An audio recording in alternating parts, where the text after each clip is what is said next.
No se asuste con lo que oiga a continuación. Es el eco del pasado cuando empezaron las emisiones de Radio Sefarad a finales de enero del 2004 y cuyos informativos semanales hemos reunido para revivir lo que entonces pasaba desde la perspectiva de nuestro tiempo.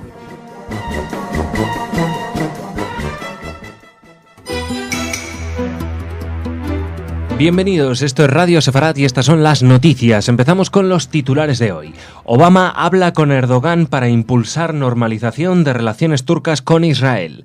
¿Habrá elección directa de presidente en Israel? El Banco Central israelí alerta del uso de bitcoins y podría emitir una ley sobre su uso. Terminaremos hablando de la propuesta de ley de prisión efectiva para los ultraortodoxos que no acudan al servicio militar. Estas son nuestras noticias de hoy y un día más Jorge nos va a comentarlas. Hola Jorge. ¿Qué tal, Jordi? Luego ya saben, viene Raquel con el espacio cultural, pero empezamos hablando de Estados Unidos y Turquía. El presidente estadounidense Barack Obama habló telefónicamente con el primer ministro turco Recep Tayyip Erdogan y le pidió que acelere las conversaciones con Israel y complete la normalización de las relaciones que se habían deteriorado mucho a partir de los incidentes en el barco Mavi Mármara en mayo del 2010. El comunicado de la Casa Blanca no reveló el contenido de las conversaciones entre ambos mandatarios. Sin embargo, los estadounidenses tienen interés en fortalecer la alianza en Oriente Próximo frente a Irán por un lado y frente al terrorismo islámico por el otro. Hace un par de semanas, el ministro de Exteriores turco, Ahmet Davutoglu, dijo sobre las negociaciones bilaterales que Israel y Turquía estaban muy cerca de normalizar y añadió que se habían registrado desarrollos positivos en las discusiones sobre las compensaciones a los familiares de los muertos y a los heridos. Sin embargo, 2 días más tarde, Erdogan insistió que mientras continúe el bloqueo a Gaza no habrá normalización de relaciones. Reclamo que el primer ministro israelí Benjamin Netanyahu rechazó, destacando que el asunto ni siquiera está en discusión. Sí, el asunto no está en discusión y no tiene nada que ver. Lo que pasa es que, Jordi, en Turquía están ya en época preelectoral.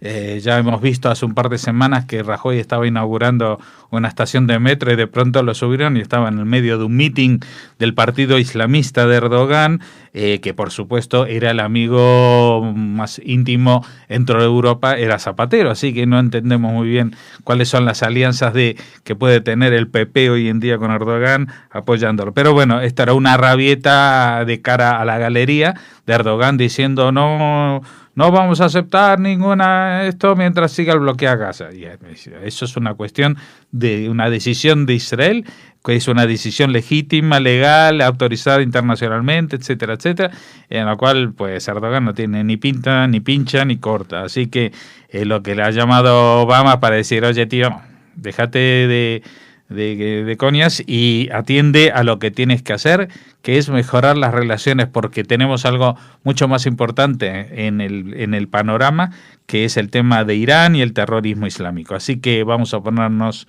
las pilas. Vamos ahora con una noticia interna de Israel. Según fuentes cercanas al primer ministro, Netanyahu estaría considerando la posibilidad de cambiar la ley para que sea la ciudadanía y no el Parlamento israelí, como hasta ahora, la encargada de elegir al presidente del país. El mandato del actual jefe de Estado, Shimon Peres, de 90 años, concluye el próximo mes de julio, por lo que en abril el Parlamento debería resolver quién será su sucesor. La idea que baraja el jefe del Ejecutivo requeriría extender el mandato de Peres al menos un año más, a fin de dar tiempo para que se prepare una votación nacional y se modifique la cláusula de 1964 en la llamada Ley Básica que especifica el nombramiento de los presidentes. Hasta ahora, las elecciones de presidente en la Knesset solían recaer en figuras con afinidades políticas más que en independientes. Según recientes encuestas, el 72% de los israelíes estaría a favor de la elección directa del presidente, en oposición al 20% que preferiría seguir con el método actual. Bueno, yo creo que es una buena noticia que se plantee, porque esto, digamos, de alguna manera es un paso, si se puede llamarlo así, un paso más republicano todavía, o sea que deja la elección del jefe de Estado en manos del pueblo, cosa que, digamos, que evidentemente en una monarquía no está ni en manos del pueblo ni en manos del Parlamento, pero en los países donde hay presidentes, como jefe de Estado, como figura, pues muchas veces esto pasa en los círculos del Parlamento. Tenemos el caso de Italia, que siempre el nombramiento de un presidente es una batalla política interna y siempre a ver si este estaba más aquí o más allí. Y en Israel lo que quieren es poder tener allí figuras de la cultura, figuras de la ciencia, que vayan, que aúnen a la población, que sean más representativas, más simbólicas, sino que tengan un pasado, digamos, en la política, como es el caso, por ejemplo, de Shimon Peres. Lo que pasa es que Shimon Peres es una figura que puede servir para todos porque ha estado en distintos partidos políticos. Esto es como Figo, que estaba en el Barça y en el Madrid, entonces puede estar en todas partes. Bueno, nos parece una buena medida, y también yo creo que Shimon Peres estaría encantado en quedarse un par de meses más siendo presidente y acabar su presidencia justamente con un cambio de este estilo. El Banco Central de Israel advirtió a la población de los altos riesgos de invertir y manejar bitcoins y anunció que planea crear una ley especial para regular el uso de esta moneda nacida en Internet. Según la entidad, el anonimato que envuelve las transacciones eleva las posibilidades de que se produzcan actividades fraudulentas y de que sirvan para propósitos ilegales como el blanqueo de capitales o la financiación del terrorismo, ya que esta divisa carece de supervisión, no tiene una base legal y es terreno abonado para actividades fraudulentas, dado que al ser anónima es difícil trazar su pista. El crecimiento de las empresas tecnológicas y de criptografía ha convertido a Israel en uno de los principales centros mundiales de bitcoins. Más de una veintena de empresas israelíes trabajan actualmente en el desarrollo de mecanismos y herramientas que permitan utilizar las bitcoins en cualquier tipo de transacción por Internet, desde comprar comida a invertir en grandes empresas. Bueno, Jordi, la mayoría de la gente no sabe lo que son los bitcoins, pero sí los que están más metidos en los temas de comprar en Internet, de jugar en Internet, de casinos en Internet, etcétera. De hace un tiempo a esta parte se ha creado como esta moneda virtual que al principio parecía una tontería, pero que tiene una cotización y que varía día a día en función de la valoración que tienen los usuarios de esa moneda.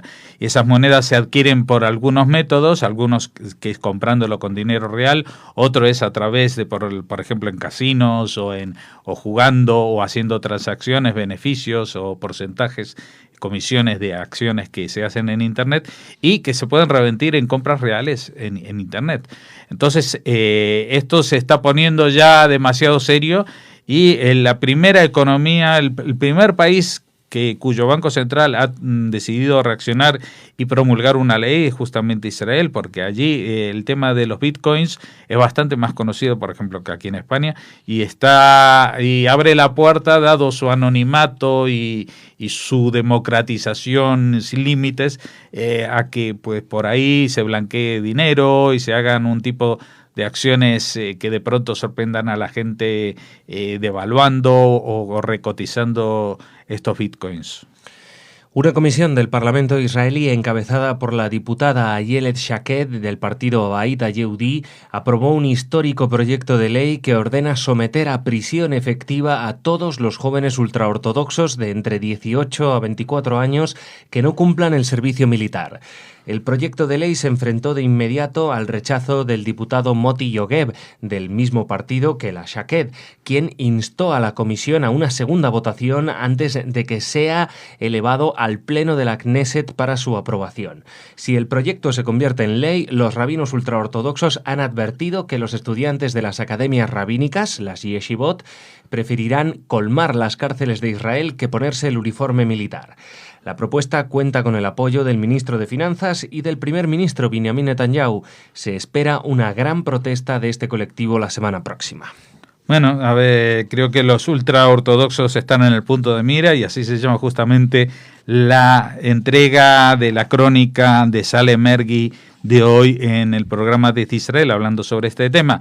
Hemos hablado del tema ultraortodoxo en los últimos días. Ayer mencionabas un informe del Banco de Israel alertando sobre los problemas del modelo económico de las familias ultraortodoxas, donde los jóvenes, no los jóvenes, sino los hombres no trabajan, y no es que no trabajan ahora porque no haya trabajo, no trabajan por principio, solamente rezan y estudian. Pero las mujeres sí trabajan, y trabajan mucho porque tienen que trabajar, hacer todo lo de la casa y luego ir a buscarse la vida fuera de la casa. Esto primero, es un problema social, un despropósito y una explotación encubierta a la mujer, por supuesto, pero aparte es un grupo, una minoría que está creciendo mucho porque primero no tienen las tasas de natalidad, son muy altas, no tienen ningún método ni anticonceptivo ni no evitan para nada frenar la explosión demográfica dentro de su comunidad. Y el problema se extiende.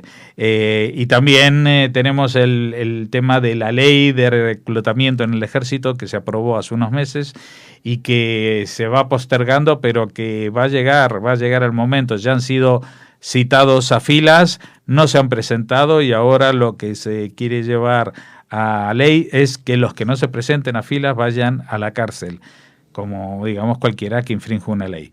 En este caso una ley importante como es la ley del servicio militar. Así que bueno, se prevén revueltas en el sector de los ultraortodoxos y esto es lo que ha dado de sí esta semana. Bueno, Jorge, pues solo me queda decirte que tengas un buen fin de semana y Shabbat Shalom. Shabbat Shalom, nos volvemos a ver los dos el martes porque tú el lunes tampoco vas a estar en las noticias. No. Así es, Jorge, el lunes estará Raquel y Neus en las noticias y ahora la que viene es Raquel, pero con las noticias culturales, no se vayan.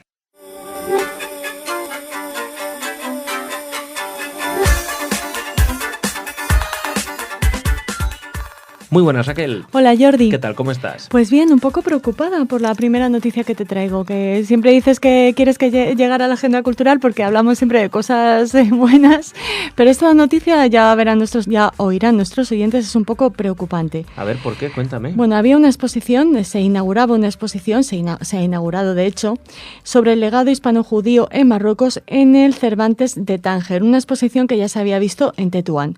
Bueno, pues días antes de que esta exposición se pusiera en marcha, desde grupos izquierdistas e islamistas se empezó a amenazar a los responsables del Cervantes en esta ciudad que tanto tiene de pasado y de legado judío. Tánger, muchísima gente de la comunidad judía española procede de esta ciudad del norte de Marruecos que formó parte del protectorado español. Bueno, pues esta exposición finalmente se ha puesto en marcha con el apoyo explícito de las autoridades marroquíes, pero según ha comentado Cecilia Fernández Suzor, directora de este Instituto Cervantes en Tánger, según ha explicado la agencia EFE,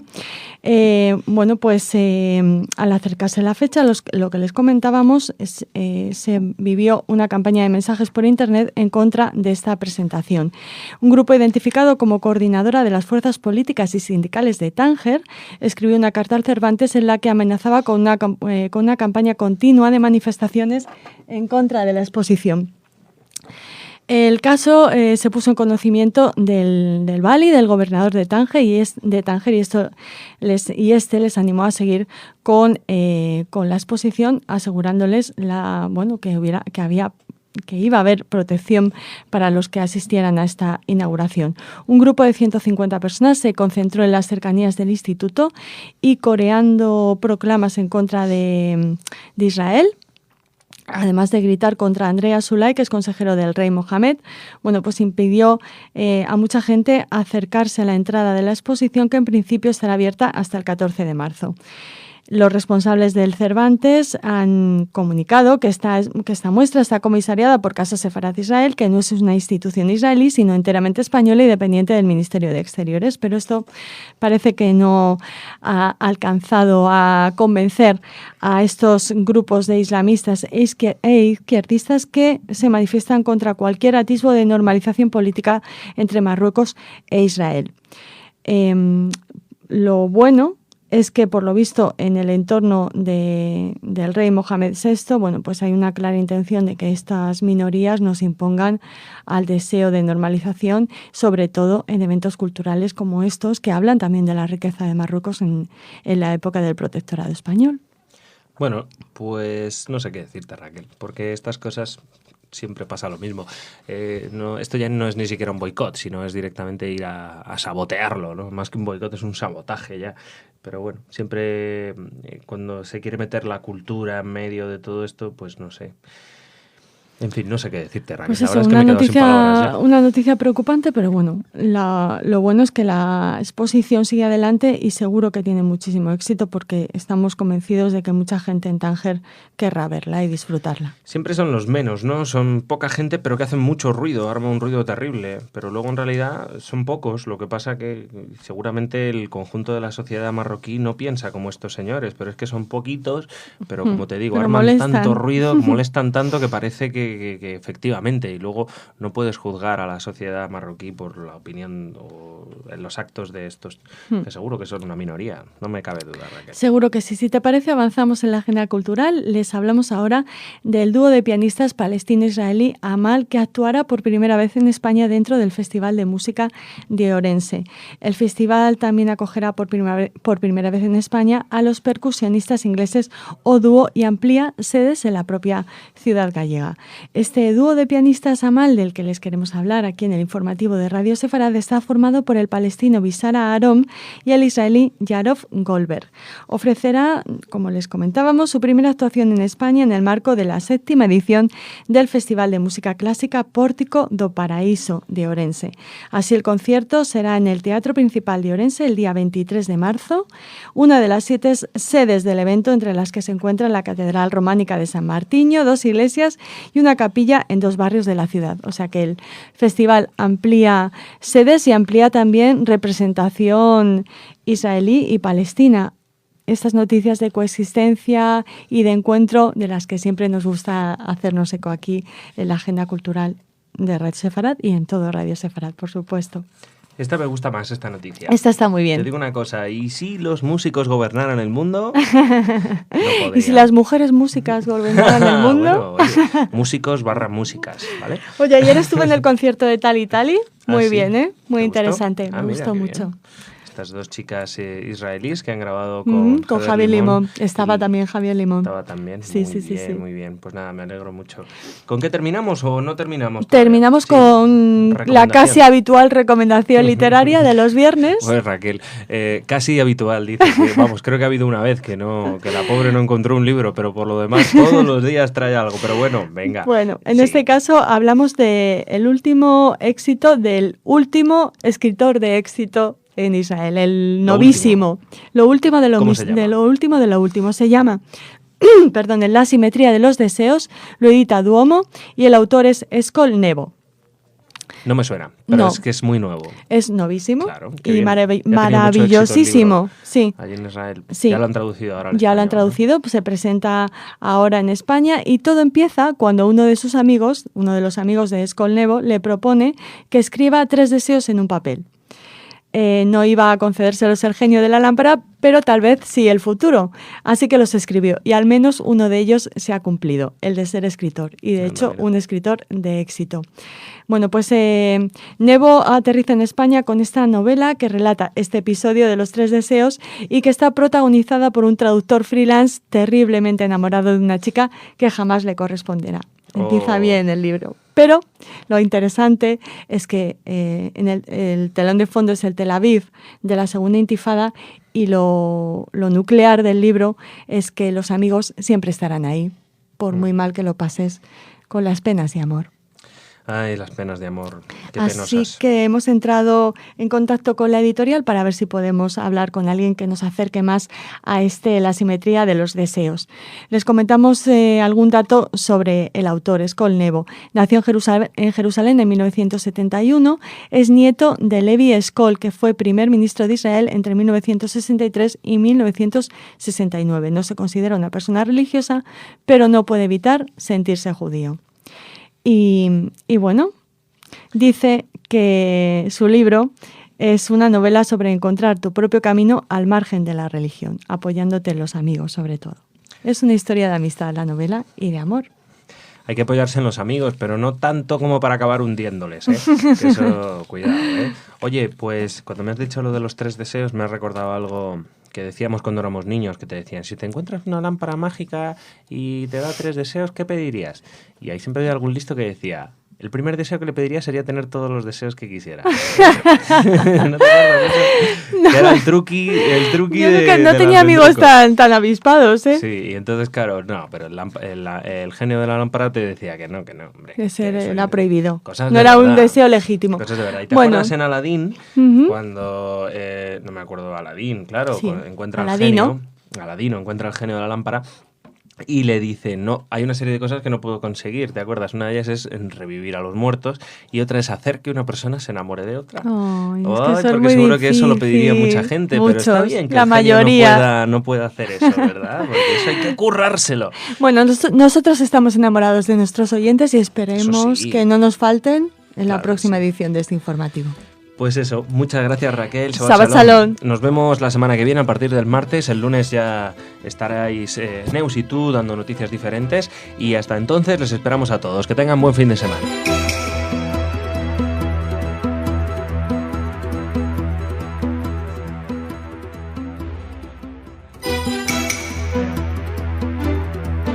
Bienvenidos, esto es Radio Sefarad y estas son las noticias. Empezamos con los titulares de hoy. La agencia judía asistirá a los judíos de Ucrania.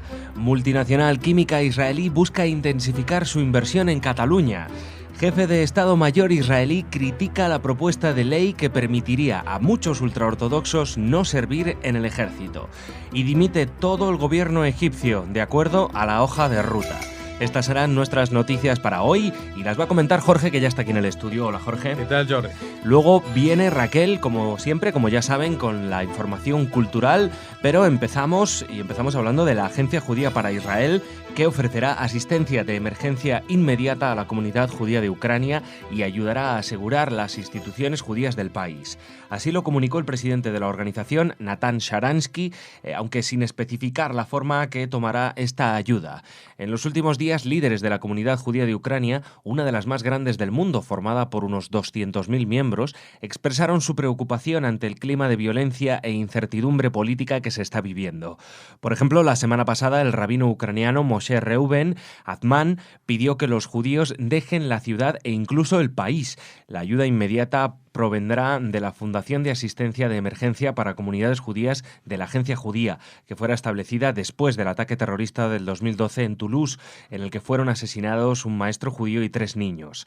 La fundación cuenta con unos 3 millones de euros para asegurar cerca de 50 comunidades en 25 países, incluyendo Sudáfrica, Grecia, Brasil o Argentina, entre otras. Bueno, el tema que traemos aquí es una de las tantas caras más que hay a un conflicto como el de Ucrania. En el caso de Ucrania, aparte, estamos hablando de una comunidad judía muy grande, 200.000 personas en un país como Ucrania. Es muchísimo más, por ejemplo, de lo que hay, 8 o 10 veces más en proporción de lo que hay en España hoy en día. La presencia judía es notable. Y el problema también es que dentro de los grupos opositores que han logrado desalojar al presidente que había en Ucrania, está el partido Svoboda, que es un partido neonazi, que se opone justamente a las políticas anteriores por estar cercanas a Rusia y a lo que ellos interpretan como una continuación del comunismo.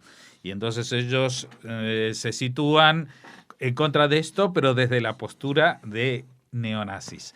No olvidemos que en Ucrania, en el año 41, se dieron pogromos y asesinatos masivos de judíos. No es un país que tenga una relación desconocida con el tema judío. Es una relación muy complicada. Históricamente, en Ucrania, por ejemplo, estaba situado en una parte de Ucrania el legendario reino de los házaros, que se dice que en el siglo VIII se convirtieron al judaísmo. Sea eso o no verdad, lo que sí es cierto es que durante el siglo XVII, XVIII, XIX y principios del XX, en la zona de Ucrania, en zonas como Kiev y especialmente en el campo, en las zonas más despobladas, estaba todo lleno de shtetls, de aldeas judías, y de ahí provienen muchos de los judíos que luego emigraron a América Latina, a Estados Unidos, a Israel y a otras partes del mundo. La situación caótica que se vive, porque esto no se ha acabado con que se vaya un presidente, ahora hay que ver quiénes son los que vienen, porque la señora esta que estaba en la cárcel, la Timochenko, cuando fue a la cárcel, todo el mundo estaba a favor de que fuese a la cárcel por su alto grado de corrupción. Y ahora parece que se aparece como una de las salvadoras de la nación. Así que ante esta situación, pues la agencia judía, afortunadamente ya en el año 2012, creó una especie de gabinete de emergencia para situaciones de crisis, para salvar comunidades judías que pudieran estar en peligro tanto físico de las personas, para sacarlas en un momento dado, como para salvar las instituciones, o sea, por ejemplo, reforzar la seguridad en las sinagogas, en los centros comunitarios, etcétera, etcétera. Los representantes de la compañía ICL Iberia, filial española del grupo Israel Chemical Limited, han intensificado los contactos con la Generalitat de Cataluña y el Ministerio de Industria español de cara al desarrollo en el Vallès catalán del llamado Proyecto Fénix, en el que ya se llevan invertidos más de 500 millones de euros. El plan, destinado a la creación de nuevas líneas de negocio a partir de la extracción de sal y potasa, se han convertido en el mejor estandarte de la política de reindustrialización que trata de estimular el gobierno durante el tramo final de la actual legislatura. El subsuelo de la comarca, situada en torno a Manresa, contiene una de las escasas vetas europeas de extracción de potasas, materia prima básica en la producción mundial de fertilizantes. El objetivo de la multinacional israelí es situar en nuestro país el centro de excelencia en la producción de materias primas, no solo de potasas, sino también de otros minerales como la sal para usos industriales y el magnesio. Se prevé la comercialización en los mercados internacionales de 1 millón largo de toneladas anuales de potasa y más de 700.000 toneladas de sal Vacuum, destinada a la gran industria química y con un grado de pureza del 99,7%. Bueno, esto sin duda es una buena noticia, es una nueva vía de negocio, una nueva línea de negocio y una nueva vía industrial, o sea que no estamos hablando solamente de que alguien ponga un chiringuito o una filial de una cadena de ropa con 4 tiendas o 20 tiendas o 50 tiendas. Esto es una empresa grande que puede ocupar y dar trabajo a mucha gente y que puede situar a esta zona de Manresa no solamente como un sitio más de extracción de potasa, sino como el referente mundial o al menos europeo en la producción de este elemento químico indispensable para la producción de fertilizantes. Así que desde aquí felicitamos y animamos a que esto siga adelante, porque a diferencia de otras propuestas, aquí uno puede decir, puedo poner la fábrica de coches en Barcelona o en Shanghái o en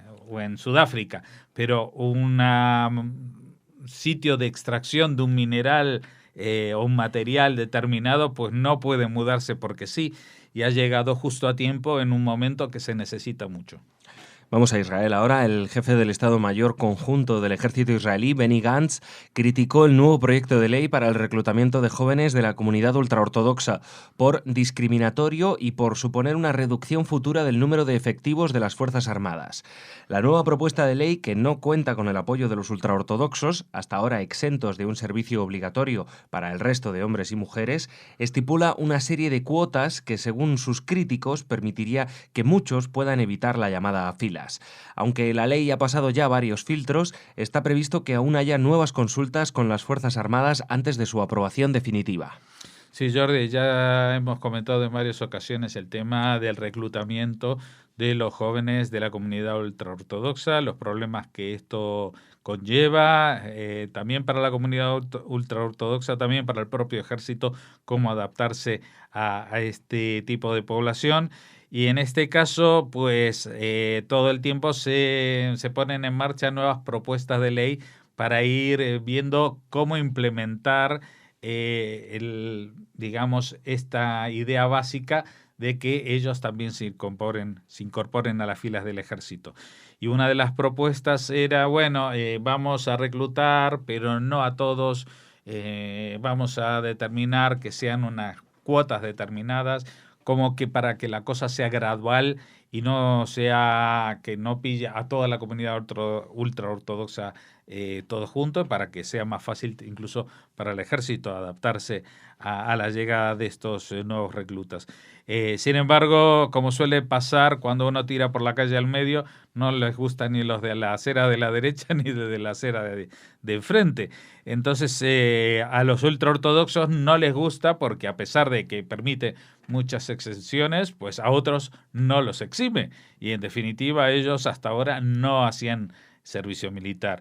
Y por otra parte, el jefe del ejército pues se queja de que va a haber demasiadas exenciones y con lo cual va a haber un trato discriminatorio y que en el futuro pues esto se va a diluir y al fin y al cabo quien se va a resentir va a ser la seguridad nacional, y esto va a llevar a que los chicos no ultraortodoxos tengan que servir incluso más tiempo que el que venían sirviendo.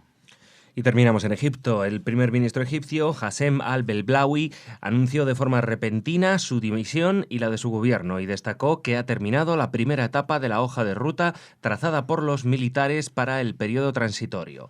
En la sede del Consejo de Ministros, Belblawi señaló que los miembros de su gabinete presentaron su renuncia al presidente interino, Adil Mansur, y que no iba a divulgar los motivos de esta decisión. Entre los ministros que renunciaron se encuentra el mariscal Abdel Fattah al-Sisi, jefe del ejército y posible candidato a la presidencia. Se especula con que el presidente aceptará la dimisión del gobierno y encargará al ministro de Vivienda, Ibrahim Meleb, la formación de un nuevo gabinete. Bueno, esto no es exactamente un problema, sino más bien una significación, creo yo, de una preparación del camino para que Abdel Fattah al-Sisi sea el nuevo presidente. Evidentemente, él no puede estar haciendo campaña electoral siendo ministro.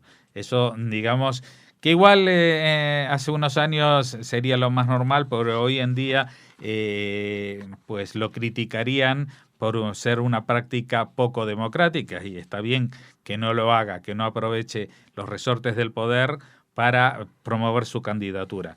Pero ¿qué es lo que va a pasar? Bueno, que ahora va a haber otro gobierno interino a cargo del ministro de Vivienda, que es alguien que se sabe que no se va a presentar a candidato de gobierno, y eso deja libre las puertas para que los que se van sí se puedan postular. Recordemos que por ahí no solamente está la candidatura de al-Sisi, pero va a ser muy difícil que alguien le haga sombra porque cuenta con el apoyo de los que siempre han gobernado en Egipto, al menos desde el año 53, creo que fue cuando derrocaron al rey Farouk. Desde que estaba Gamal Abdel Nasser, todos los gobiernos más o menos autoritarios han contado siempre con el respaldo total y absoluto del ejército. Nasser, Sadat y Hosni Mubarak. Los tres salieron de las filas del ejército, y también al-Sisi. El único interregnio que no fue así, pues fue una experiencia bastante traumática para el pueblo egipcio, como fue el candidato de los hermanos musulmanes, Mohamed Mursi. Bueno, Jorge, pues muchísimas gracias. Mañana te vemos aquí de nuevo. Y ahora ya saben, está Raquel ya llegando aquí con las noticias culturales.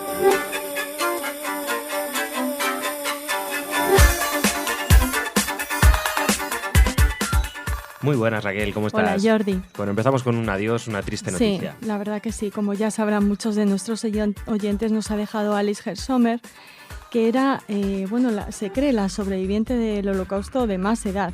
Alice era pianista, sobrevivió 2 años en Terezín junto a su hijo Stefan. Allí partió, fue recluida en 1943 desde Praga, junto con su esposo, quien murió de tifus en Dachau. La madre de la pianista nunca supo dónde está enterrada, dónde están sus restos, porque también desapareció. Y siempre contaba Alice Gersomer que sobrevivió gracias a la música, a esos conciertos que se realizaban en Terezín, a los que acudían los prisioneros, las personas que estaban allí recluidas y que para ella eran muy, muy importantes. De hecho, decía que se alimentaban de la música. La música es lo que nos mantenía vivos. Recientemente se ha elaborado un documental sobre su vida que está nominado, Jordi, al premio al mejor documental cortometraje a los premios Oscar la próxima semana. Así que cruzamos, el 2 de marzo. Así que cruzamos los dedos porque tenía muchas probabilidades de ganar, y ahora que ha fallecido, pues aumenta, ¿no? Ya sabemos cómo son los americanos con estas cosas. La industria cultural tiene esas cosas. Cuando muere alguien se venden más discos, se ven más películas. Pero pues siempre para conocer el legado también estará bien el documental de esta mujer, ¿no? Y además ha sido doblemente triste esta noticia, porque en SOA con letra de mujer estábamos preparando un programa dedicado precisamente a su autobiografía, al mundo de Alice Gersomer, que lamentablemente no vamos a poder emitir con ella en vida, pero que nos servirá de homenaje cuando lo grabemos y lo puedan escuchar nuestros oyentes. Bueno, pues un adiós muy sentido, como dice Raquel. Aquí una pequeña despedida, y luego cuando hagáis el programa... En homenaje. Pues un homenaje para esta gran mujer. Y hemos visto también la importancia en Terezín de la música. También se compusieron obras allí, ¿no? Sí. Impresionante. El emperador de Atlantis, por ejemplo, ¿te acuerdas? Es que no me sabía el nombre, por eso no lo he dicho. Pero... y sí que te lo sabías, lo que pasa es que no te acordabas. No lo recordaba. Como yo con John Boyd aquel día. ¿Te acuerdas? Boyd, que no lo habíamos vuelto a decir a nuestros oyentes, el padre de Angelina Jolie. Alguien no sabrá de qué hablamos, pero una vez hablando de Angelina Jolie, Raquel no le salía el nombre del padre. Sí. Ya sé quién es el actor, claro, muy buen actor. Hace poco, además, Jordi, en Casa América, en colaboración con Centro Sefarad Israel, se programó una actividad que tenía que ver mucho con el emperador de Atlantis, y se habló de Alice Gersomer, precisamente de su actuación como pianista en Terezín. Fíjate. Bueno, pues seguimos recomendándoles a nuestros oyentes que acudan a la presentación del último libro de Reyes Mate. Ya saben, La piedra desechada, Trota, de 2013. En este libro el pensador se pregunta cómo imaginar, cómo pensar hoy la patria y el exilio, la música, el teatro, la política, el tiempo, la religión o la ética, teniendo en cuenta que ha pasado, que ha sucedido la SOA y otros crímenes contra la humanidad. Junto a Manuel Reyes Mate, en esta presentación, que tendrá lugar el 26 de febrero a las 19 horas en la librería del CSIC, estarán el prestigioso político Ramón Jáuregui, socialista, la escritora y periodista Rosa Pereda y el dramaturgo Juan Mayorga. Mañana, 26. Mañana 26. Muy bien. Pues cuenten con ello. No, me la cago. Mañana es hoy, porque hoy es 25, ¿no? Hoy es 24. Hoy es... No, hoy es el 24, viernes... Mañana 23F, que yo andaba Mañana, vale, lo he dicho bien. Sí. Espera, pues sigo. Reyes Mate, uno de los mayores expertos en Shoah, lo hemos entrevistado muchas veces, también hemos hablado con él. Y bueno, una presentación, como tú dices, Raquel, para aquellos que estén interesados en el tema, yo creo fundamental, ¿no? Sí, no solo de la SOA, sino de todo lo que tiene que ver con los hombres contra los hombres, ¿no? Y cómo pensar desde el presente lo que ha pasado para que no se vuelva a repetir. Eso que deseamos siempre y que nunca logra la humanidad, ¿no? Ayer veía un documental sobre Marlene Dietrich y su papel durante la Segunda Guerra Mundial y tal, y cantaba una canción y se refería sobre todo a eso, que parecía que la Segunda Guerra Mundial iba a ser la última y lamentablemente no lo ha sido, ¿no? Bueno, Jordi, seguimos hablando de SOA, porque les queremos recordar, les queremos recomendar, además fehacientemente, que acudan al pase del último de los injustos que nos regalan, porque es un absoluto regalo, Círculo de Bellas Artes y el Centro Sefarat Israel, con la colaboración de Avalon, que es la distribuidora de esta película, la última de Claude Lanzmann, aquí que se puede ver, que se ha podido ver en las grandes pantallas, en algunas de las grandes pantallas españolas, y ahora llega al Cine Estudio del Círculo de Bellas Artes. No les tenemos que presentar esta película, el último de los injustos, en el que Lanzmann interpela, interroga, conversa con Benjamin Murmelstein, ya saben, el que fuera miembro del Judenrat de precisamente Terezin, el campo donde estuvo internada Alice Hess Sommer. Será el próximo día 26. Además es gratis. Si están a partir de las 4 de la tarde pueden recoger 2 entradas gratis el mismo día 26 y la proyección es a las 19 horas.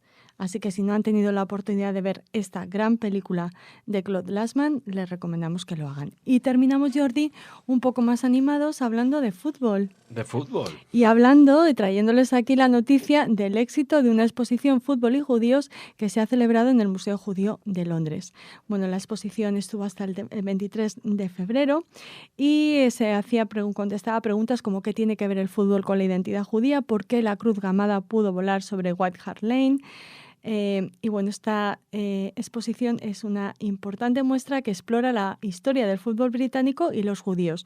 Una exposición para toda la familia que ha reunido objetos de recuerdo, objetos raros, viejos y nuevo material fílmico. Y además han tenido lugar actividades interactivas divertidas para contar la historia de los clubes, los jugadores, los presidentes, los fans y esa otra religión que es el deporte rey. Totalmente, vamos. Bueno, pues nada, y además desde aquí también aprovechamos para animar a los israelíes a que sigan jugando al fútbol, a ver si algún día se clasifican para un mundial. Sí, pobrecillos.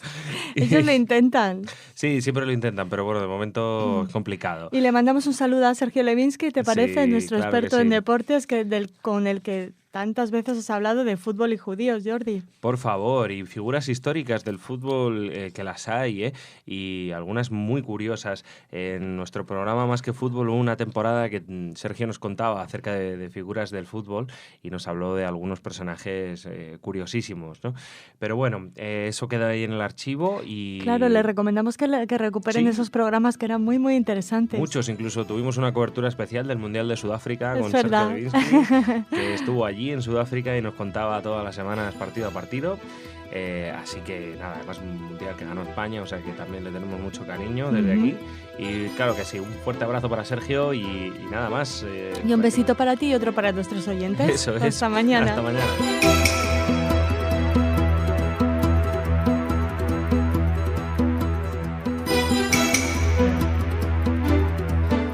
Bienvenidos, esto es Radio Sefarad y estas son las noticias. Empezamos con los titulares de hoy. Presunto ataque aéreo israelí sobre convoy de misiles y base de entrenamiento de Hezbollah en Líbano. ¿Quién era el preso israelí que disparó contra los guardias en la prisión de Rimonim? Merkel y su gabinete de visita en Israel. Y terminaremos hablando de una célula de Hamás que planeaba atentar en una carretera que une Jerusalén y Tel Aviv. Estas son nuestras noticias para hoy y ya saben que Jorge está aquí para comentarlas. Hola, Jorge. ¿Qué tal, Jordi? Luego al estudio llegará Raquel, cargada de noticias culturales, pero eso será después. Y empezamos hablando de un presunto ataque aéreo israelí.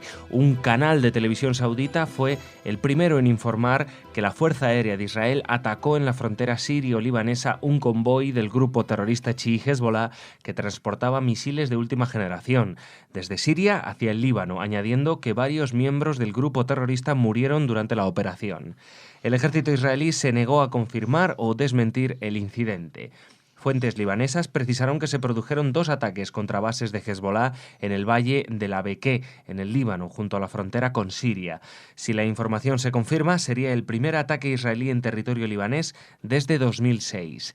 Al parecer, además del ataque al transporte de los misiles balísticos, también se habría bombardeado una base de entrenamiento militar del grupo chií. Testigos afirman que la incursión empezó con la entrada de aviones israelíes volando a baja altura sobre la ciudad de Tiro, en el sur del Líbano.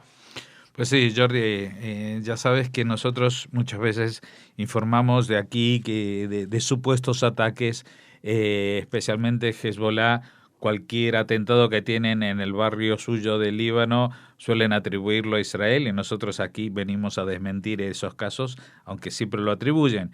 Y en cambio en estos casos, que casi nunca los de Hezbollah dicen que es Israel, pues nosotros tendemos a pensar que sí lo es. Primero porque todas las evidencias apuntan a que hubo testigos que vieron los aviones volando a baja altura, que el ataque ha sido de mucha precisión, que se ha producido contra un transporte de misiles balísticos y contra un campo de lanzamiento de entrenamiento militar, por lo cual todo apunta a que ha sido el ejército israelí. Lo que más confirma es que el portavoz del ejército israelí ni confirma ni desmiente, con lo cual da la callada por buena.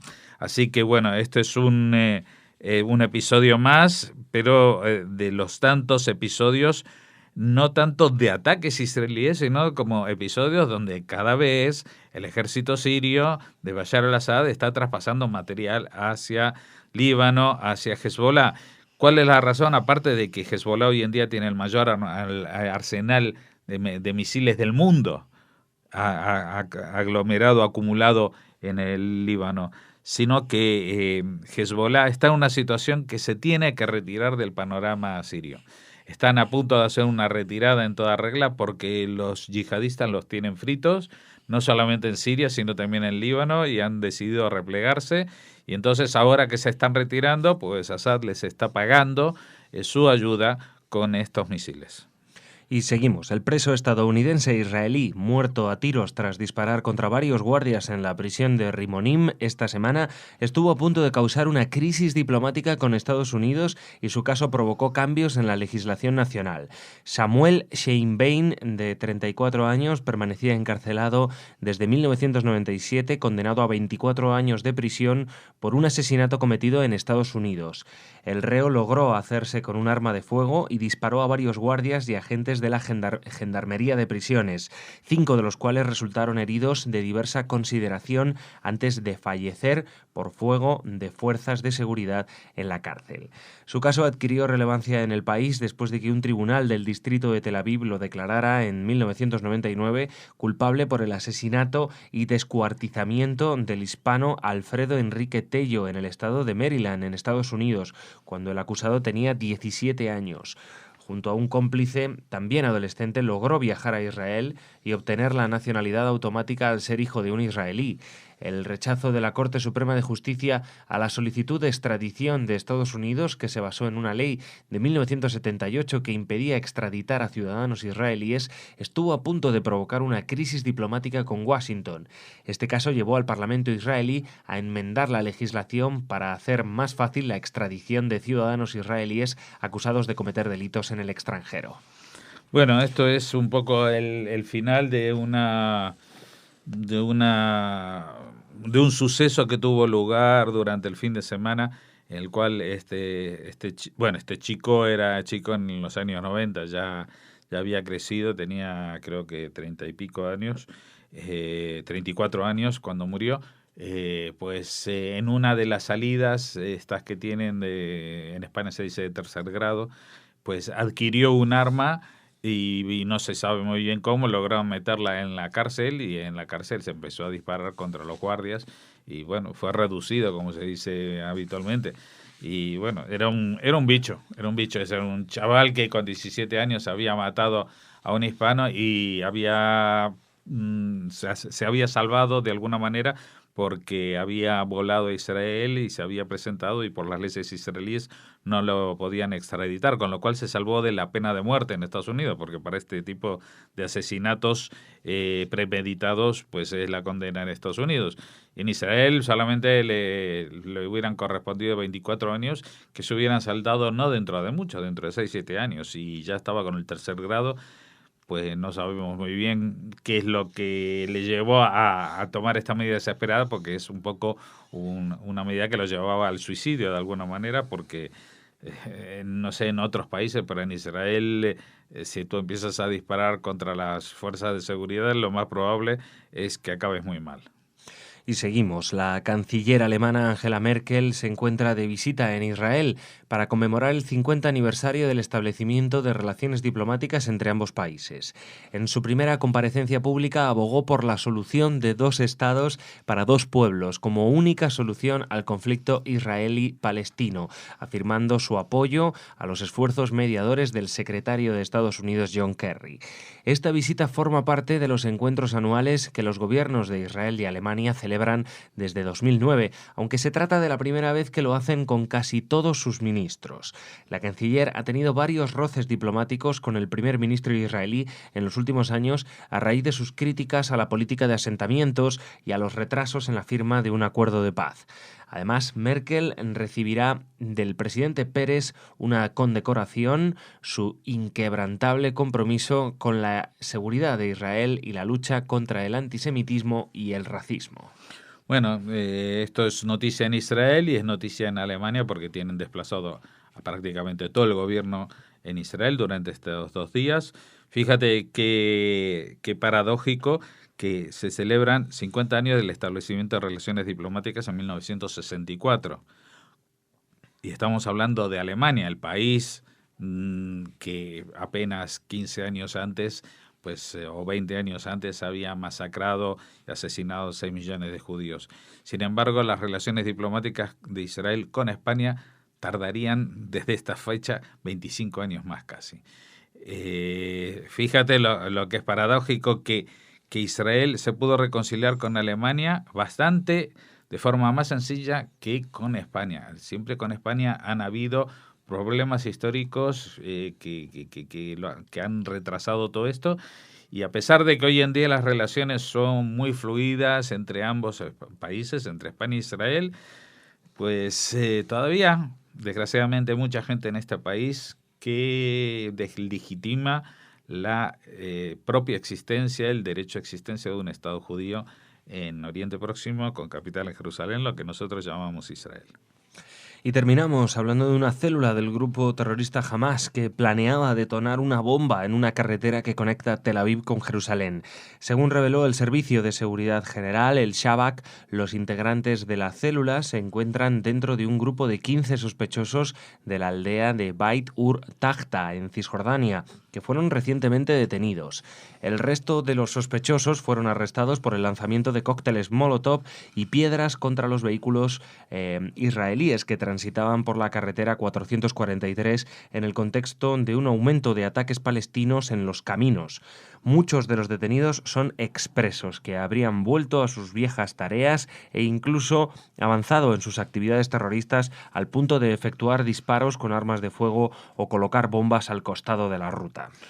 Bueno, este es un problema que nosotros lo venimos anunciando y denunciando durante mucho tiempo, la entrada masiva de Hamás en Cisjordania. Antes parecía como que existían 2 Palestinas muy separadas, una a las órdenes de Fatah en la zona de Cisjordania, otra a las órdenes de Hamás o bajo el paraguas de Hamás en Gaza, y parecía como que los palestinos pobres estaban sometidos por Hamás, y en cambio ellos quisieran ser como los hermanos de Cisjordania.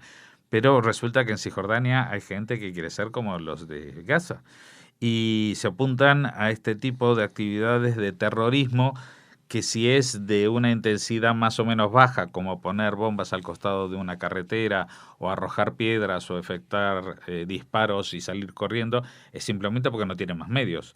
No es porque no tengan otras intenciones, que a diferencia de Hamás no poseen cohetes y misiles, porque esa zona sí está bajo control militar israelí.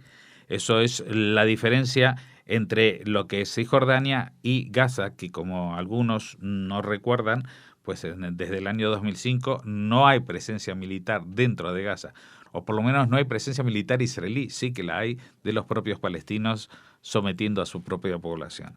Así que el tema es que esto va creciendo, esto va en aumento, y los propios estos chicos jóvenes, a veces adolescentes o que con 20 y pico de años, que llegan a las cárceles israelíes, que salen en los documentales y en los telediarios como si fueran las víctimas de una opresión, de ocupación militar israelí, pues en cuanto por la presión internacional se van a la calle, lo que hacen es volver no a delinquir, porque no estamos hablando de delincuencia común, sino volver a matar a civiles, a gente inocente, al que pase con su coche, con su familia, con lo que sea.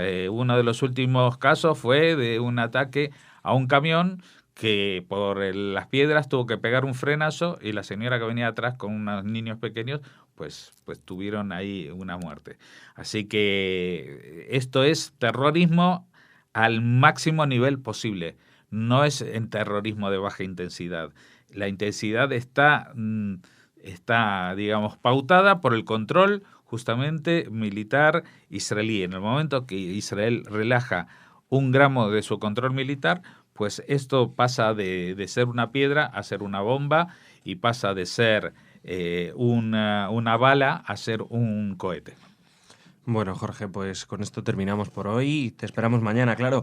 Ahora viene Raquel con las noticias culturales.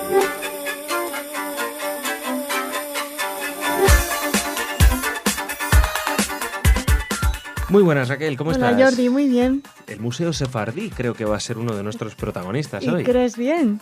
Y además con una muy buena noticia. Ah, bien, cuéntame. Ahora que en esta semana que estamos hablando tanto de WhatsApp y de la compra de WhatsApp por Facebook y todo este tipo de cosas. En Barcelona. Exacto, con su esposa y los príncipes ahí que se saludaron. ¿No has visto la foto? No, pero debió ser impactante. Bueno, sí. Sobre todo porque Leticia sonríe. Es como noticia. Bueno, independientemente de esto,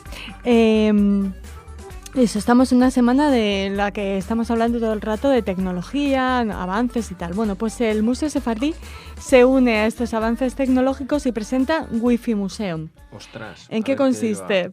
Bueno, pues gracias a la colaboración con audioviator.com, que es una empresa especializada en ofrecer un servicio Wi-Fi de acceso libre de contenido multimedia a yacimientos, museos y monumentos, bueno, pues vamos a obtener la oportunidad de, por ejemplo, tú llegas al Museo Sefardí de Toledo, Jordi, conectas tu smartphone o tu tableta a una red inalámbrica abierta creada específicamente para cada uno de los museos donde está presente este Wi-Fi Museum y que está operativa en el interior de los propios museos o yacimientos o monumentos.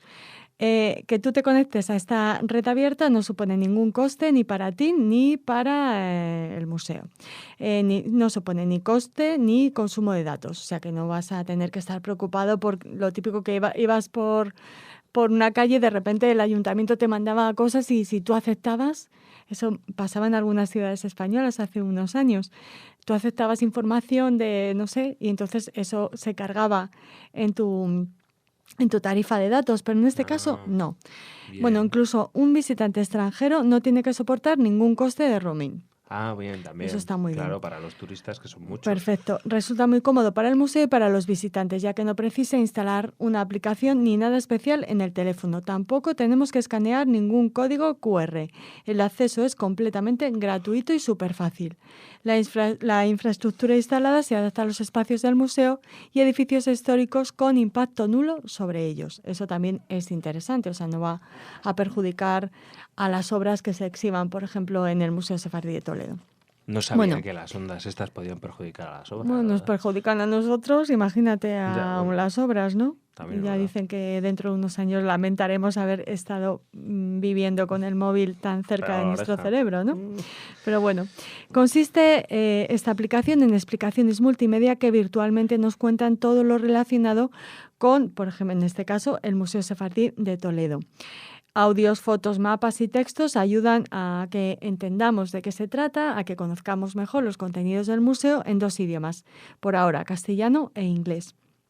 Además, nos permite conocer su agenda cultural e incluso inscribirnos en las actividades. Así, en el Museo Sefardí se desgrana la historia del edificio y todos los aspectos relacionados con los judíos españoles, su historia y tradiciones. Y además podemos visitar y podemos anotarnos en actividades de la agenda cultural del museo, que ya saben que este año es interesantísima y que siempre les contamos aquí en Radio Sefarad. Muy bien, por el Museo Sefardí actualizándose con las nuevas tecnologías. Y seguimos, hablamos de un premio para para un rabino, para el rabino Aaron Lichtenstein, que ha sido nombrado ganador del Premio Israel en la categoría de literatura judía religiosa. Bueno, la entrega del premio ha sido dada a conocer por el anuncio de la entrega, no, o sea, la concesión del premio a Liechtenstein ha sido anunciada por el ministro de Educación israelí, Shai Piron, quien sostuvo que el decano de la Yeshiva Ares Zion recibió el premio en reconocimiento de la profundidad y amplitud de su obra.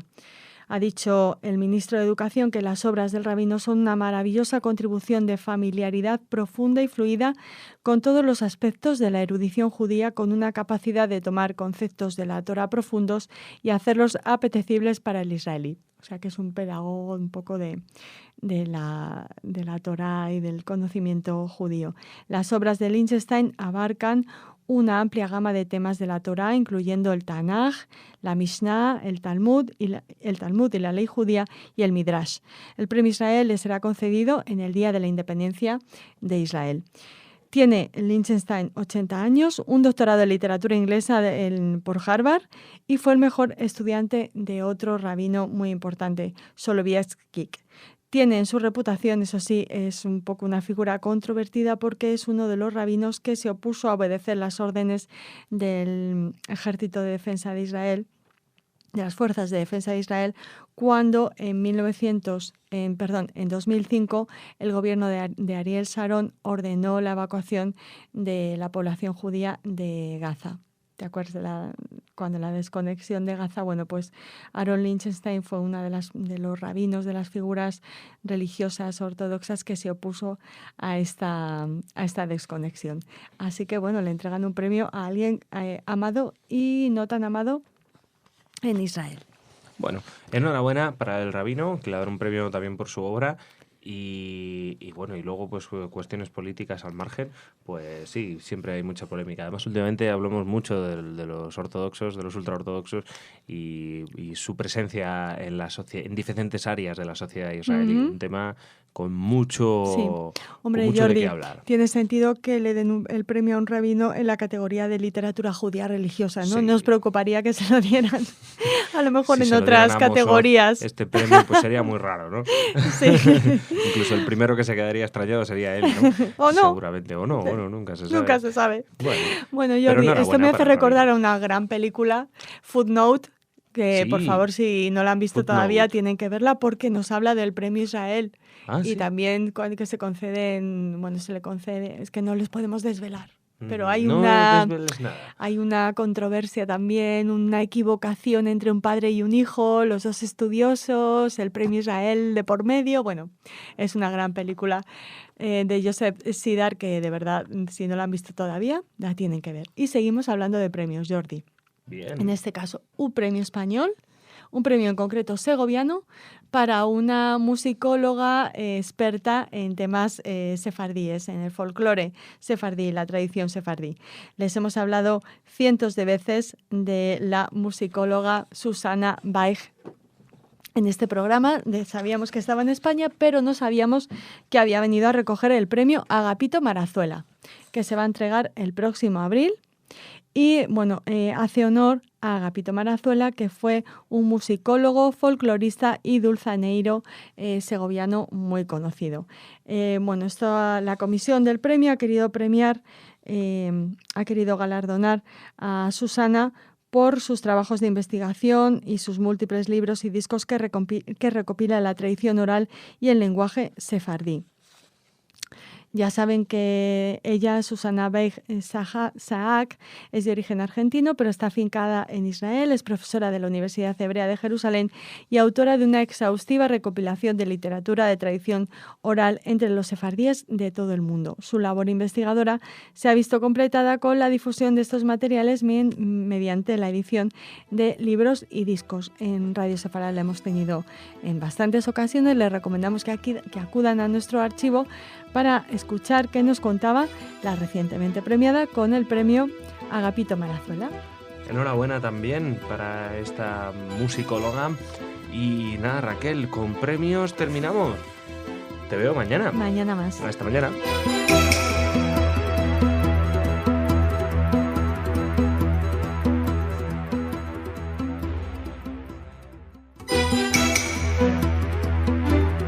Bienvenidos, esto es Radio Sefarad y estas son las noticias. Empezamos como siempre con los titulares de hoy. Saludo nazi de deportistas españoles. Caricatura antisemita en un periódico alemán. Protestas por el proyecto de anexión de la explanada de las mezquitas y condena de la Organización para la Liberación de Palestina a los crímenes de honor.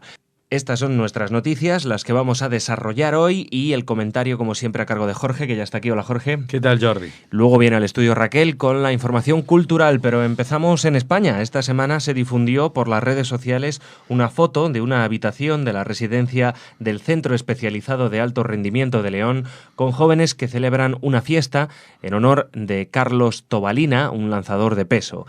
En ella, el homenajeado aparece junto a su amigo Daniel Martínez, haciendo el saludo nazi con la mano derecha mientras llevan la izquierda al corazón.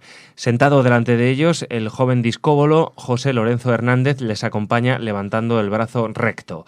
La reacción del centro ante unos hechos que considera graves fue inmediata, suspendiendo cautelarmente a los 3 lanzadores, que no podrán acceder durante 15 días a las instalaciones de entrenamiento, perdiéndose el Campeonato de España de lanzamientos largos de invierno.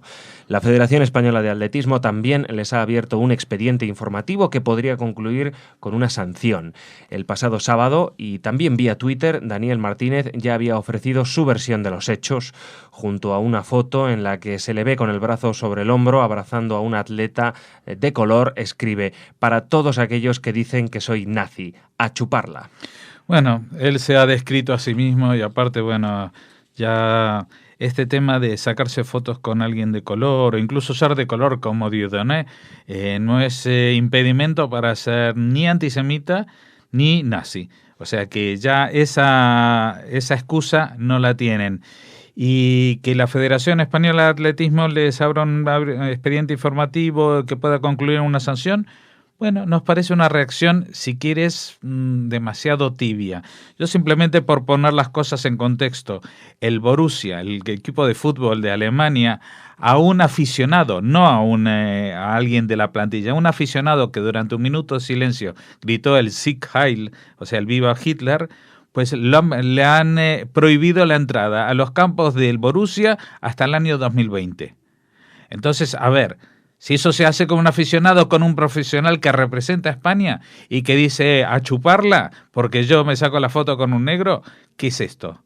Esto es de muy mala calidad para la marca España, para la imagen de España y para el deporte también, porque se está hablando de un deporte que, si uno recuerda un poquito, en el año 36 hubo unas Olimpiadas, incluso en Alemania, en la Alemania nazi, y que dejó con muy mal sabor de boca a Hitler porque la carrera la ganó un negro y no la ganó un ario como él le esperaba. Pero ya no estamos hablando de una cuestión de color ni de racismo, estamos hablando de que no se pueden hacer símbolos que trivialicen y que banalicen el dolor de los demás, como en este caso el saludo nazi.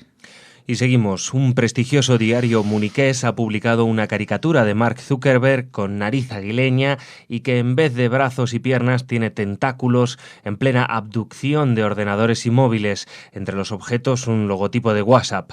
La viñeta, realizada por Burkhard Mohr, que corona la cabeza del fundador de Facebook de origen judío con una F, sin duda es muy parecida a otra caricatura antisemita, nazi, de 1938. Un Winston Churchill representado como un pulpo coronado por una estrella de David comiéndose la tierra. El director del centro Simon Wiesenthal, Efraín Zurov, ha declarado estar consternado por la publicación de la viñeta en uno de los diarios de mayor tirada de Alemania. Esta caricatura, agregó Zurov, es sencillamente la clásica viñeta antisemita. El judío quiere hacerse con el control de todo el mundo. La nariz aguileña es un estereotipo judío en las caricaturas antisemitas y está claro que el dibujante quería destacar que Zuckerberg es judío. El periódico alemán ha pedido disculpas y ha reemplazado la cara de Zuckerberg por un recuadro blanco como símbolo de censura. No ha sido la primera vez que el Süddeutsche es criticado por antisemita. Ya lo fue cuando publicó el poema político de Günter Grass, en el que el Nobel de Literatura, que escondió durante décadas su pasado en las juventudes hitlerianas, sugería que Israel lleva al mundo a una guerra atómica. Sí, y lo que más duele, o es un detalle más que agregar, que el Süddeutsche Zeitung, este periódico de gran tirada, es un diario de Múnich. Y Múnich es la ciudad de donde surgió el nazismo, donde está la famosa cervecería, donde Adolf Hitler dio el putsch y luego fue encarcelado, y donde en su cárcel escribió el Mein Kampf, mi lucha, todo eso. Entonces, si Alemania se cuida mucho de lo que dice y hace respecto al tema del holocausto y el tema del nazismo, mucho más tendrían que hacerlo la gente de Múnich. Y especialmente un diario, un periódico. Y te digo una cosa, yo he visto esta caricatura y ya de verla la primera vez, no solamente que es una expresión de mal gusto y todo lo que tú quieres, sino que está hecho con un estilo vintage, un estilo antiguo, exactamente como las caricaturas de la época nazi. Y es un pulpo exactamente como yo he visto en muchas reproducciones que se hacían de las caricaturas, del Der Strömer y de otros periódicos nazis de la época. Es una caricatura antisemita de pe a pa. Esto no es interpretación. Y encima los muy cabritos ponen que ahora han quitado la cara de Zuckerberg como si fuera la censura. La censura es la que les impide publicar esto. Pues yo entiendo de que en Alemania es un país democrático y que las cosas hay que hacerlas por vía judicial. Pues yo les pido a las comunidades judías de España que demanden al Süddeutsche Zeitung, porque esto no es solamente una muestra de una metida de pata, sino hay una intención antisemita y yo diría escondidamente neonazi detrás de esa caricatura. Nos vamos ahora a Oriente Próximo. La policía israelí ha penetrado en la mañana del martes en la explanada de las mezquitas en la ciudad vieja de Jerusalén para dispersar a manifestantes palestinos que arrojaban piedras contra los visitantes. Esa misma tarde se debatía en el Parlamento israelí un proyecto de anexión de la explanada presentado por el diputado Moshe Feiglin del partido mayoritario Likud, el partido de Netanyahu. El primer ministro ha dejado claro que está totalmente en contra de esta iniciativa que, según todos los observadores, no tiene ninguna posibilidad de prosperar ante la falta de apoyos suficientes. Bueno, esto es lo que pasa con una democracia ágil, Jordi, que en el Parlamento israelí todos los días hay propuestas de ley. Aquí, hasta que alguien, el propio gobierno, lleva una propuesta de ley al Parlamento, igual es cada 3 meses o cada 2 semanas, no sé exactamente, igual estoy metiendo la pata. Pero lo que te digo es que en Israel cada día cualquiera presenta 1 o 2 o 3 propuestas de ley. Entonces, la mayoría de estas propuestas de ley no son para que se apruebe la ley, porque saben que las cosas no se hacen así. Uno no puede decir, y a ver, a usted le parece bien, pues vótelo. No, evidentemente hay una disciplina, hay muchos partidos, hay 13 partidos en el Parlamento, y para que una ley salga adelante tienen que hacer muchos contactos previos. Pero lo que hacen es poner un tema en debate, ¿vale? Estos lo que quieren es, decir... de alguna manera voy a utilizar la palabra maldita del lobby. Hay un lobby que está en contra de devolver ni un centímetro de Jerusalén o está en contra de las conversaciones con los palestinos. Y ese lobby, ese grupo de presión incluso está dentro del propio partido del primer ministro. Y entonces están haciendo todas estas leyes para que salgan de decir, ¿cómo? Y las planadas de las mezquitas, ¿por qué? Si no las anexamos, quiere decir que sí se puede hablar de devolución de ella. Evidentemente, nadie va a devolver el muro occidental o muro de los lamentos, ni nadie va a hacer nada de extraordinario con la mezquita del Aqsa, porque son temas muy, muy delicados. Pero también es un tema muy delicado que de pronto se diga, bueno, sobre esto jamás se va a negociar. Entonces, anexarlo ahora, evidentemente no es. Y lo único que hacen es provocar que del otro lado los palestinos se embronquen, empiecen a tirar piedras, esto provoca reacción de la policía para frenarlos, etcétera, y otra vez aparezcamos en las noticias como un país donde se quiere anexar los lugares santos de los palestinos, de los musulmanes, y se quiere anular la libertad religiosa, etcétera, etcétera. Son todas tonterías que vienen en torno a esto. Y bueno, el Moshe Feiglin de Fronteras Adentro en Israel habrá conseguido sus propósitos, pero no es consciente del despropósito que significa una propuesta como esta de cara a la imagen de Israel en el mundo. La Organización para la Liberación de Palestina, que gobierna en la Autoridad Palestina, condenó hoy los crímenes de honor y advirtió de la necesidad de adoptar un código penal elaborado en común con la sociedad civil para combatir esta lacra.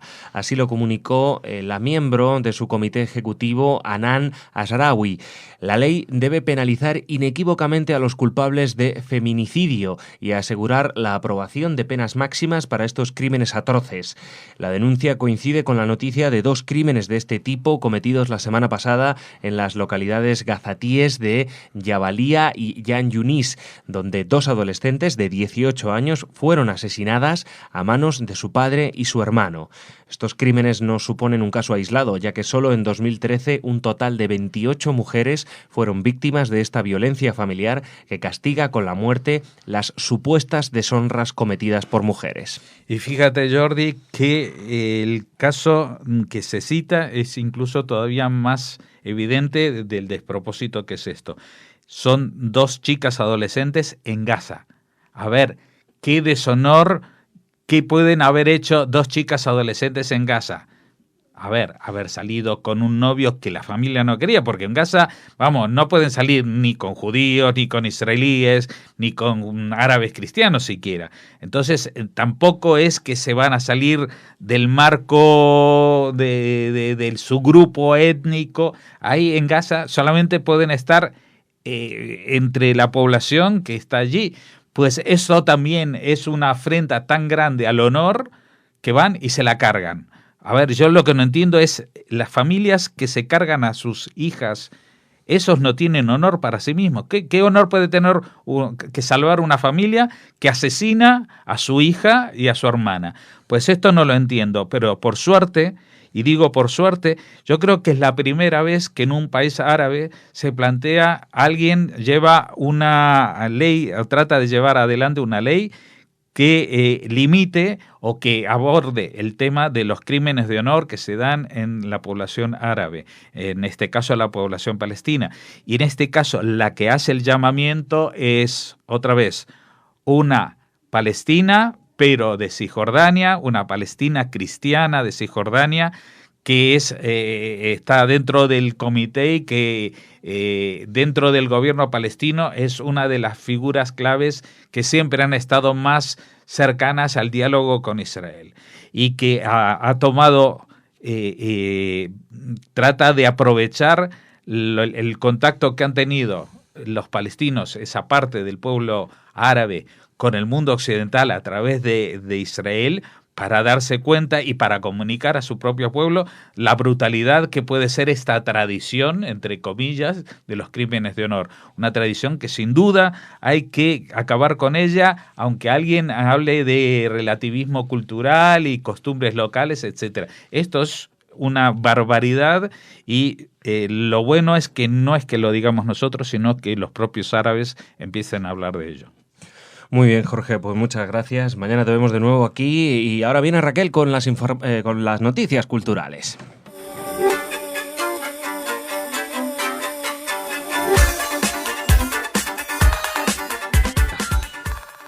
Muy buenas, Raquel. Hola, Jordi. Bueno, a ver, cuéntame, ¿qué noticias tienes por ahí? Pues mira, una para empezar solo en titulares, porque se ha localizado la ciudad bíblica de Ai. Anda. Pero se lo vamos a contar en las noticias de los lunes, si les parece bien a nuestros oyentes, porque ya sabes que en esas noticias diferentes pues aprovechamos para hablar de esos hallazgos arqueológicos que casi todas las semanas se producen en Israel.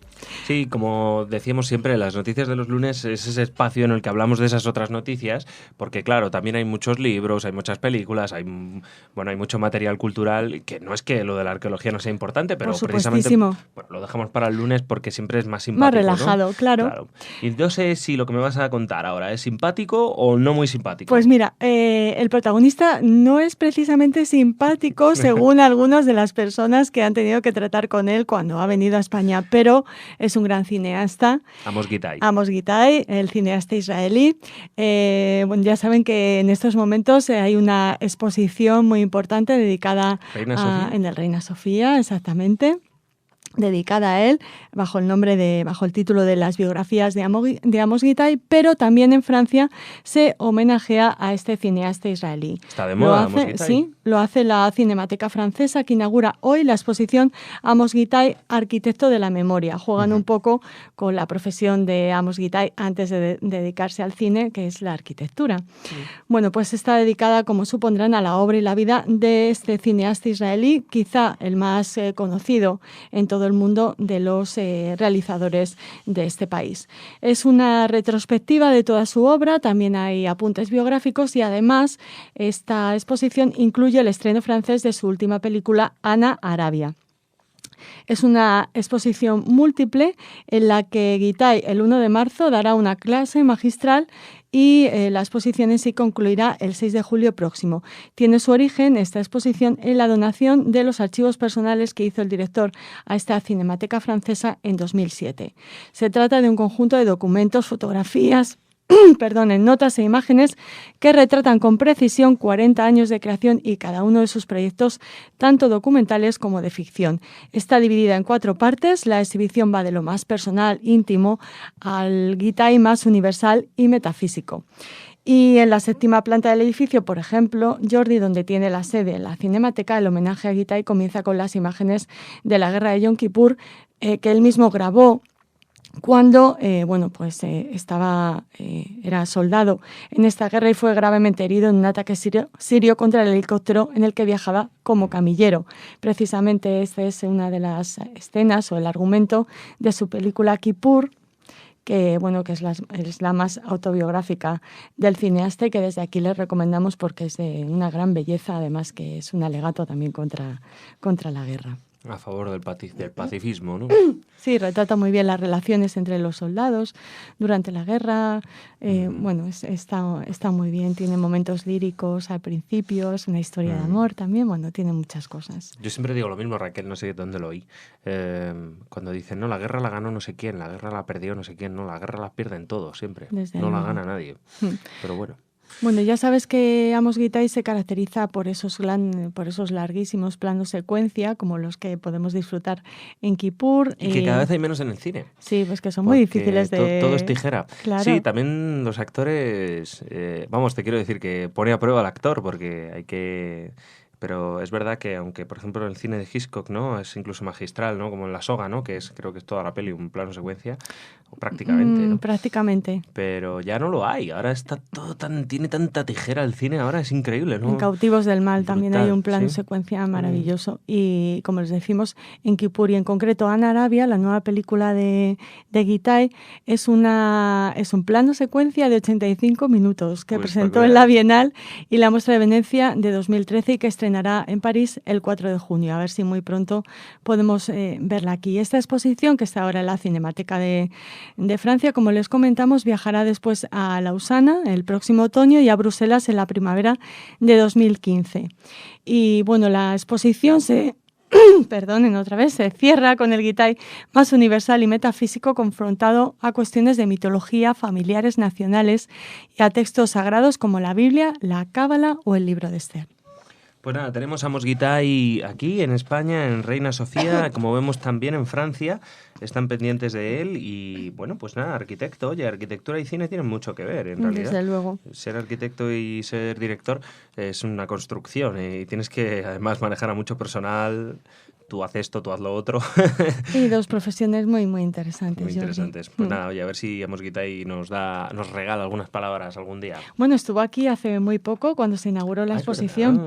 Claro, y precisamente a Amos Gitay le dedicamos este trazo errante de esta semana, junto con nuestra colaboradora Begoña Martín, Fernández Martín. Así que hablaremos más extensamente de esta exposición que podemos disfrutar estos días en el Reina Sofía. Ahora, Jordi, les pedimos a nuestros oyentes un pequeño ejercicio de memoria que seguro que resuelven bien. Raquel, no les pidas mucho. Seguro que recuerdan nuestros oyentes que hace muy pocos días les hablábamos de esa exposición que se inauguraba en el Cervantes de Tánger, dedicada a la cultura judeo-marroquí, Sí, y que hubo un intento de boicot por parte de grupos islamistas y de izquierdas por lo que supone de normalización con los judíos y con Israel. Bueno, pues el ministro de Cultura de Marruecos, Mohamed Amine Sibi, ha manifestado que la protección del patrimonio judeo marroquí es un deber nacional, por lo que es necesario sensibilizar sobre este asunto a las futuras generaciones. Nos parecen maravillosas estas declaraciones del ministro de Cultura de Marruecos, que dice que el patrimonio judeo marroquí es testigo de una historia común que data de hace muchos siglos. Transmitirá a las futuras generaciones una importante herencia, la cohabitación. Estas declaraciones las ha realizado el ministro en Ifrane, en el centro del país, en el marco del lanzamiento de una caravana para la protección del patrimonio judeo marroquí. Bueno, se trata de un conjunto de iniciativas que, por ejemplo, incluyen la próxima restauración de la sinagoga de la ciudad de Essaouira, que será financiada por el gobierno alemán. Esta caravana de normalización, de conservación del patrimonio judeo marroquí, partió de Ifrán y visitará las ciudades de Fez y de Casablanca, y ha sido una iniciativa conjunta del Museo del Judaísmo Marroquí de Casablanca y la comunidad judía de Fez. En la primera mitad del siglo XX, en Marruecos, como muchos de nuestros oyentes saben, vivían 400.000 judíos, 28.000 de ellos solo en la ciudad de Fez, que contaba entonces con más de 50 sinagogas, Jordi. Fíjate. Y bueno, ahora se estima que viven aproximadamente 3.000 judíos en Marruecos, casi todos ellos en Casablanca. Bueno, han cambiado las cosas en Marruecos con el paso del tiempo, pero nos alegramos desde las instituciones marroquíes pues tengan esta iniciativa y tengan las ideas tan claras en torno a su patrimonio. Otra cosa es que, bueno, como decíamos, pues cuatro fanáticos pues se empeñen en reventarlo todo, ¿no? Pero son pocos, siempre digo lo mismo. Lo que pasa es que hacen tanto ruido que es inevitable no. Pero bueno, no la escucharles. exposición sigue en curso y Bien. está teniendo una gran afectación, y eso es lo importante, Jordi. Eso La es. cultura por encima Hombre. de los radicales. Claro, es que los radicales, si pudieran, eliminarían la cultura. Además que es así, porque a esta gente no le gusta nada lo que es la representación y Ni son que simplemente pensemos. fanáticos. No, claro, porque detrás de cada representación hay un acto de creatividad, y es lo que no gusta a estos radicales. No les gusta la creatividad, solo les gusta a la gente que obedece y no piensa. Hablamos ahora, continuamos y terminamos ya la agenda cultural hablándoles también del legado de 100 rollos de la Torá que han sido encontrados en una biblioteca de Nizhny Novgorod, a unos 400 kilómetros al este de Moscú. Este hallazgo se ha producido gracias a la intervención del rabino Shlomo Kovetz, que afirma que estos libros antiguos, algunos han sido escritos en el siglo XV. El presidente de la Comunidad Judía de Hungría, se adjudica estos libros a los judíos húngaros. Dice que el descubrimiento pues les llena de satisfacción porque pueden recuperar, por supuesto, parte de su patrimonio. Son 100 rollos de la Torá saqueados durante la Segunda Guerra Mundial. Y añadió que se ha pedido a las autoridades rusas que se devuelvan a la comunidad judía de Hungría estos 100 rollos de la Torá. Este año se cumplen 70 años de la Shoah, de los judíos húngaros asesinados por los nazis. Se calcula que fueron alrededor de 500.000 de personas los que desaparecieron a manos de los criminales nazis, Jordi. Raquel, mucho hemos hablado aquí del expolio nazi de las obras de arte que tenían familias judías, ¿verdad? Patrimonio artístico de todo tipo, ¿no? Y es verdad, y ahí están con muchos líos judiciales a veces, pero también hay que tener en cuenta el expolio soviético que se hizo después. Muchas veces los soviéticos, al entrar, ¿no?, en Alemania y todo, y bueno, en gran parte o en toda Europa del Este, sí, Europa también liberada, se llevaron, ¿no?, un montón de cosas de familias, que a su vez a lo mejor ya se las habían quitado los nazis, vete tú a saber, ¿no? Pero es verdad que los rusos también se llevaron mucho de muchas partes. Bueno. El Hermitage, muchos dicen que es un museo construido a base de lo que se llevaron. Pero bueno. ¿Y qué museo no lo es, Jordi? También, pero bueno. ¿Qué pedirle a Rusia? Seguro que hay museos que no, pero hay que recuperar estas cosas, y felicitamos a la comunidad judía húngara por este hallazgo. Claro, por supuesto. Y de todas maneras, yo solo dejo esto ahí, ¿no? Alemania parece más dispuesto a colaborar, desde luego, que Rusia en este aspecto. Sí, y en muchos otros. Madre mía, no sé yo si Jordi, los rusos están para esto. Raquel, muchísimas gracias. Nos vemos mañana. Hasta mañana. Hasta mañana.